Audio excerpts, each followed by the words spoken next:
Morning everyone. आज हम लोग नाखून क्यों बढ़ते हैं हजारी प्रसाद द्विवेदी का परिचय लेकर आए हैं, लेखक का। और ये वीडियो बहुत ही शानदार वीडियो है।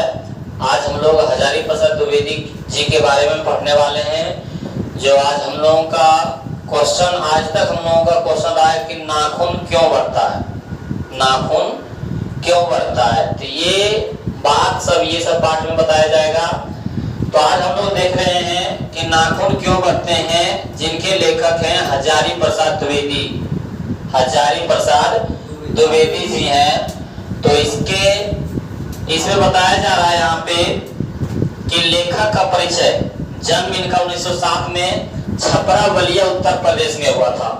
जो हजारी प्रसाद द्विवेदी जी हैं उनका जन्म कब हुआ था? 1907 ईस्वी में छपरा बलिया के उत्तर प्रदेश में, और मृत्यु 1949 ईस्वी में, मतलब 42 साल के बाद डेट कर गए थे। वो 42 साल ही अपनी जिंदगी जी सके।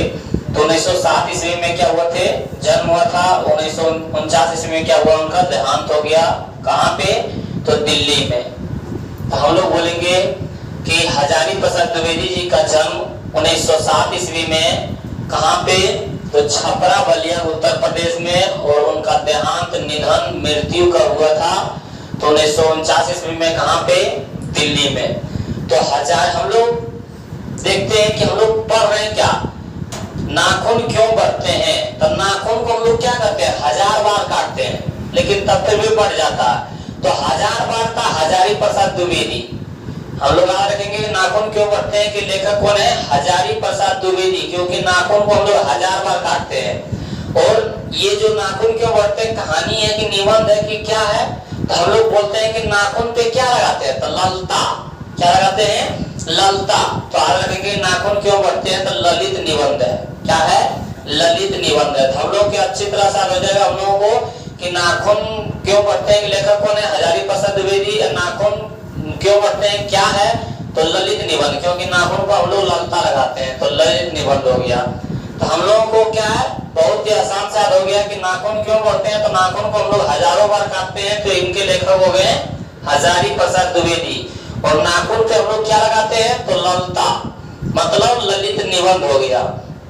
इनका जन्म कब हुआ था? 1907 ईस्वी में बलिया के छपरा बलिया के उत्तर प्रदेश में, और इनका मृत्यु 1949 ईस्वी में दिल्ली में। फिर बोल रहे हैं कि इनके प्रमुख रचनाएं क्या क्या थे।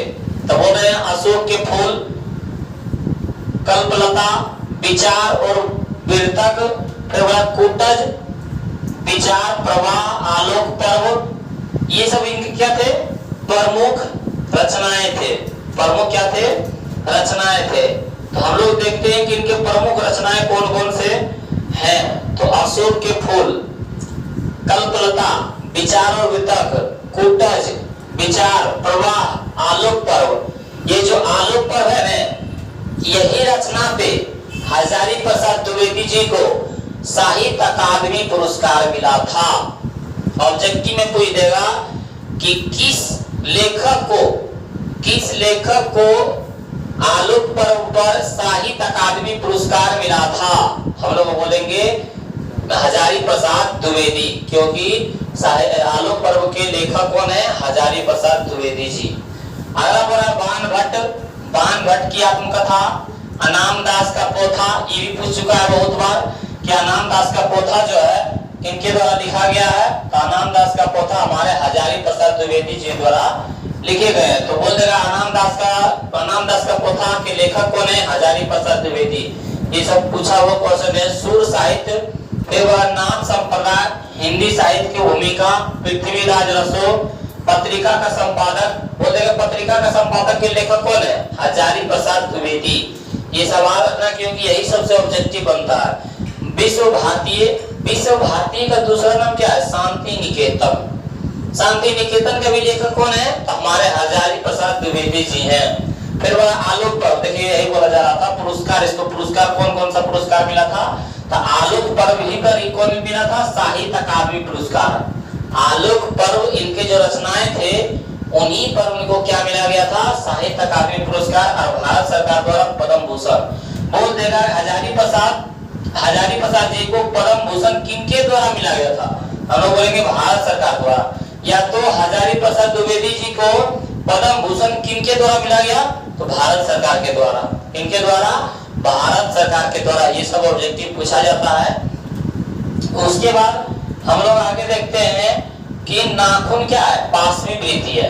नाखून क्या है? पांचवी वृत्ति है। चलते हम लोग इसका हम लोग क्या है पूरा लेखक का परिचय पढ़ चुके हैं कि लेखक का जन्म 1907 ईस्वी में छपरा बलिया के उत्तर प्रदेश में, मृत्यु इनका हुआ था 1949 ईस्वी में दिल्ली में। और हजारी प्रसाद द्विवेदी किस कहानी, किस ललित निबंध के मतलब लेखक हैं? तो नाखून क्यों बढ़ते हैं? क्योंकि नाखून को हम लोग हजारों बार काटते हैं, तो आ जाएगा हजारी प्रसाद द्विवेदी। और नाखून पे लड़की लोग बिंदी मतलब ललता होता है ना, ललता के जो लगाता है तो ये ललित निबंध जो हम लोग नाखून पे लगाते हैं, तो आज रखेंगे हम लोग ललित निबंध। और इनका जो प्रमुख रचनाएं थे। अब हम लोग क्या बढ़ते हैं कहानी के तरफ। होता क्या है कि बच्चे लोग क्या है अनपढ़ सा सुना सा मतलब क्या है कि क्वेश्चन पूछते रहता है किसी न किसी से, मतलब कुछ ऐसा क्वेश्चन पूछ देगा कि उसका जवाब ही नहीं है। उसी प्रकार ये जो लेखक के बेटी है, लेखक की एक छोटी बेटी थी, वही एक दिन लेखक से पूछ देते हैं। क्या पूछ देते हैं कि पापा पापा ये नाखून क्यों बढ़ता है? क्या पूछा है कि नाखून क्यों बढ़ता है? बता सकता है कोई? नहीं, हम लोग बता सकते हैं। लेखक भी नहीं जानते थे, मतलब अटपटा सा क्वेश्चन पूछ दिया। तो उसी पर हम लोग मतलब मान लो कि साइंटिफिक मतलब अनुसार से सोचा जाए तो नाखून क्यों बढ़ता है? ये जो नाखून क्या है अगला हिस्सा है, ये मृत जीवी है, लेकिन यही जो त्वचा से सटा हुआ है वो क्या है जीवित है, जिनके कारण जीवित आगे बढ़ता है, मृत हो जाता है, होते जाता है तो उसको क्या करते हैं काट देते हैं। लेकिन यदि हम लोग कहानी के माध्यम से समझें तो कहानी के माध्यम से क्या है कि जो ये नाखून बढ़ता है, नाखून किसकी याद दिलाती है? पांचवी वृत्ति की याद दिलाती है कि तुम वही मानव हो जो एक दिन इसी नाखून से अपने भोजन और अपने आप को रक्षा करता था। तो वही यहाँ पे एक दिन क्वेश्चन आया। क्या आया कि बेटी ने पूछा लेखक से, बेटी ने क्या पूछा लेखक से कि पिताजी नाखून क्यों बढ़ते हैं? नाखून क्यों बढ़ते हैं? तो उसी दिन से क्या लेखक सोच में पड़ गए नाखून बढ़ता क्यों है। तो हम लोग जानते हैं कि हमारे पूर्वज जो थे बहुत वर्षों पहले हमारे जो पूर्वज थे वो क्या थे? पहले आदि मानव थे। क्या थे? आदि मानव थे। कहाँ पे रहते थे? जंगलों में रहते थे। और जंगलों में रहने से जंगल का ढाबा, जंगल पर ढाबा कौन रहता है? किसका रहता है? तो जानवरों का, जिनके कारण हम लोगों पर क्या है हम लोगों का शिकार करते थे, जिनके कारण उनसे बचने के लिए किसका प्रयोग करते थे? नाखूनों का। किसका प्रयोग करते थे? नाखूनों का। और दूसरा रूप में क्या आता था? तो दांत। बोल देगा कि पहला अस्त्र के रूप में किसका प्रयोग करते थे? तो नाखून का। दूसरा हम लोग किसका करते थे? तो दांत का। दूसरा नंबर में हम लोग रक्षा किससे करते थे? तो दांत से। आग रखेंगे। तो यहाँ पे बोला जा रहा है कि अस्त्र, मनुष्य के अस्त्र के रूप में क्या था उसमें? नाखून। क्या था? नाखून।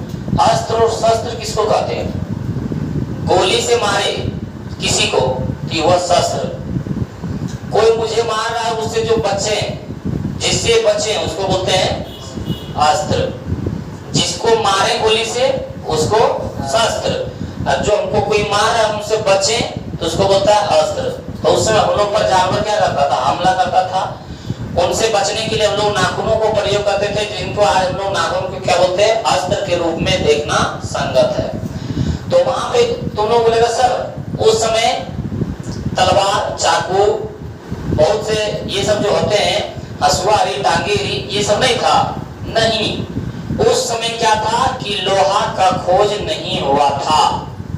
उस समय लोहा का खोज नहीं हुआ था। हमारे पास रक्षा करने के लिए सिर्फ मात्र क्या था? एक नाखून ही था, जिनके कारण मतलब ये जो लोहा है, तलवार है, ये सब का खोज किसने किया था? आर्यों ने किया था। बोल देगा कि लोहा का खोज किसने किया था?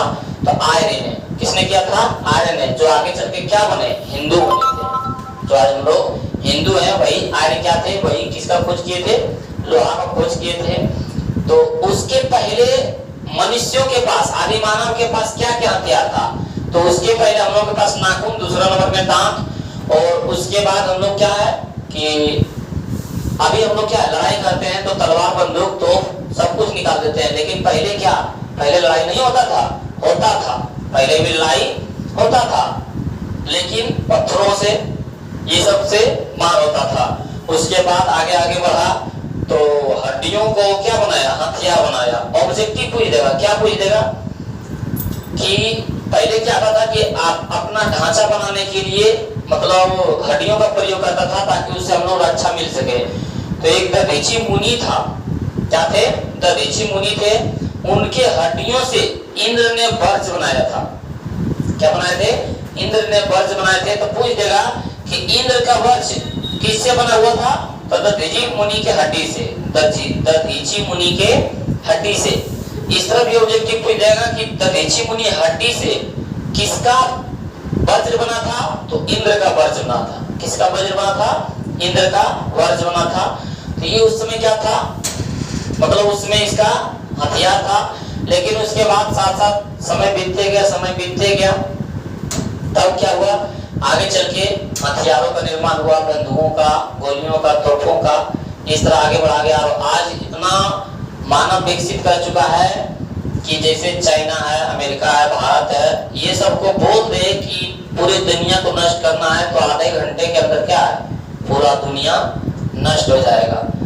तो यहाँ से पूछ देगा क्वेश्चन कि नाखून को हम बार बार क्यों काट देते हैं? तो पहला हम लोग किताब के अनुसार बोल देंगे कि अपने पासवी वृत्ति को छुपाने के लिए, पशुता को पशुता से दूर दिखाने के लिए, ताकि हम लोग का नाखून बढ़े रहे तो ये नहीं लगे कि पशु के जैसा है।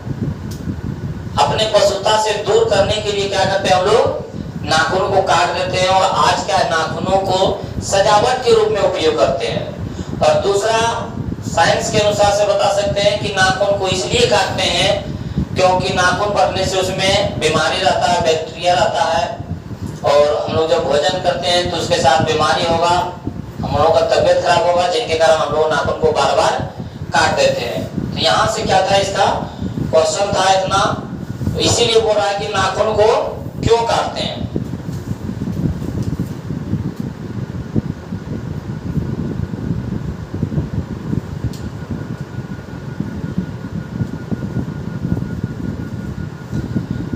इसी में क्या था, एक कालिदास जो थे, हम लोग के गांव समाज में क्या बताते थे, हम लोग के गांव समाज में बताते हैं कि सभी नए टीचर अच्छे नहीं होते, सभी पुराने टीचर अच्छे होते हैं।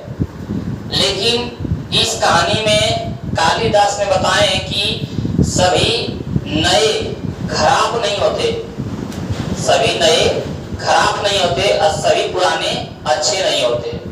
ऐसा बात नहीं है कि जो भी नया को है वो सब खराब है और जो सब पुराने हैं वो सब अच्छे होंगे, ऐसा बात नहीं है। कालिदास ने क्या बताया है कि सभी नए खराब नहीं होते और सभी पुराने अच्छे नहीं होते, क्योंकि जो पुराने हो चुके हैं वो सब अच्छा नहीं हो सकता है और जो सब नए हैं वो सब खराब नहीं हो सकता। यहाँ से ऑब्जेक्टिव पूछ देगा कि सभी पुराने अच्छे नहीं होते, सभी नए खराब नहीं होते।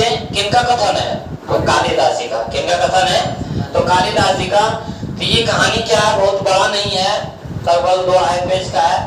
और यहाँ तक आशा करते हैं कि आप लोगों को सब्जेक्टिव ऑब्जेक्टिव पूरा समझ में आ जाएगा। और बोलेगा कि वही बोलेगा कि नाखून को हम लोग किस में प्रयोग करते हैं आज, तो सजावट के रूप में। किसके रूप में? सजावट के रूप में। और बार बार नाखून को काट देते हैं ताकि हम लोग पासवी वृत्ति से दूर रहे, पशुता का अनुभव ना हो, इसलिए हम लोग बार बार नाखून को काट देते हैं। तो ये क्या था कि नाखून क्यों बढ़ते हैं? हजारी प्रसाद द्विवेदी जो है वो क्या है, उनके द्वारा लिखे गए हैं। तो भाई यहाँ पे बोल रहे हैं सब पुराने अच्छे नहीं होते, सब नए खराब नहीं होते। किनके द्वारा कथन लिखा गया है? ये कालिदास जी द्वारा लिखे गए हैं। तो ये आज का वीडियो है और आप लोगों को क्या ऑब्जेक्टिव से लेकर सब्जेक्टिव तक पूरा समझ में आएगा। ऑब्जेक्टिव भी इसी से पूरा बनता है और सब्जेक्टिव भी क्या बहुत ही अच्छी तरह से समझ गए होंगे। यदि समझे होंगे लाइक शेयर और सब्सक्राइब जरूर करें।